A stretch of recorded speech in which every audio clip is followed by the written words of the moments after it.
We're here with Tiffany Barnhill, who was the latest victim of a drug raid gone bad in Schenectady, New York.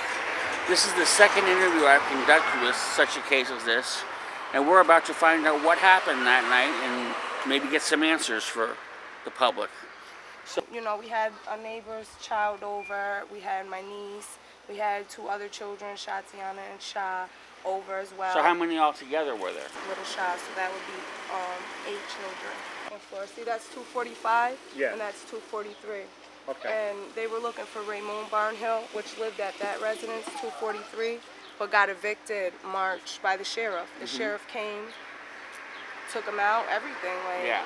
You know, so he hasn't been here since, he hasn't lived there since then. And then I guess their investigations, from what I read in the newspaper, started in April till June. He's already been gone from this residence.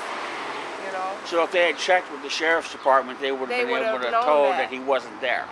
Raymond Barnhill's residence was 243, McCullen. He never lived here.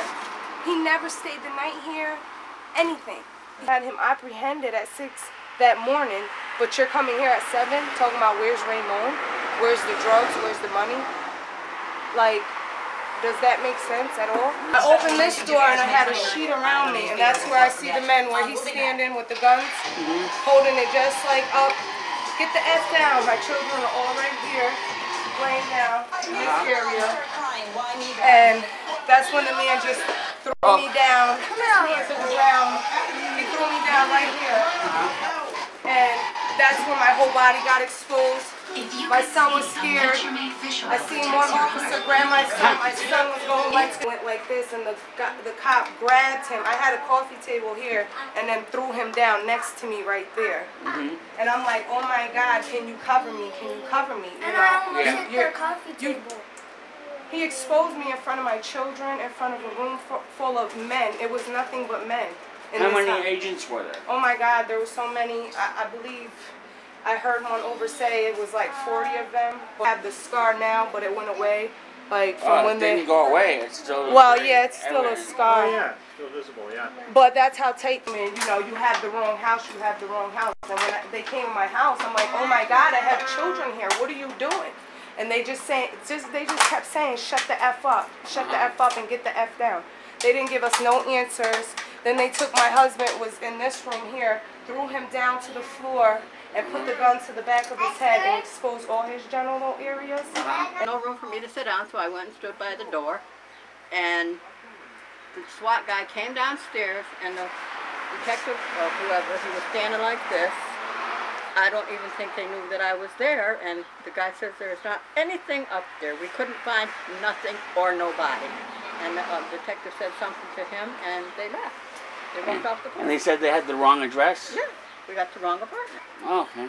We're law-abiding citizens, you know? And it's like, what about us? Like, no remorse, no sympathy, no nothing at all. Like, what about my children? You know? Right. I mean, do whatever you want to me, but my children? Like, where's your heart? Are you even human? I don't understand that. I didn't get that. I don't get, where did the children pose a threat to these men with masks and guns? Where was I gonna take a weapon out of my naked body? Like, and I said that to one of the officers, and he laughed and said, I hope not. Has he done his homework, and has he seen what type of person I am? I have no criminal history.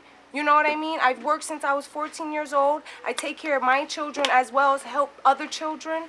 My husband helps children. He doesn't know, absolutely has no idea what type of people we are. For him to defame us like that, shame on him. I think any amount of money is going to compensate what pain and trauma that we experienced that day. Well, like, we'll spend and does our it make lives. you sad that she's considering moving? And, you know, a lot of times the war on drugs is told, well, we got to do it for the kids. We got to do it to protect the kids. How does that make you feel when you see something like this happen? She was there, and he was there. These two are there.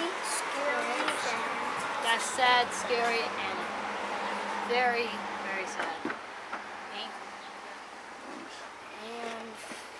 And, does it make you scared of the police? yes, very much. How would they do that? because we don't even sell drugs or nothing. We don't. My mom and my dad work very, very hard, and they go to work every day. Okay, Auntie. I love you guys. Love you too.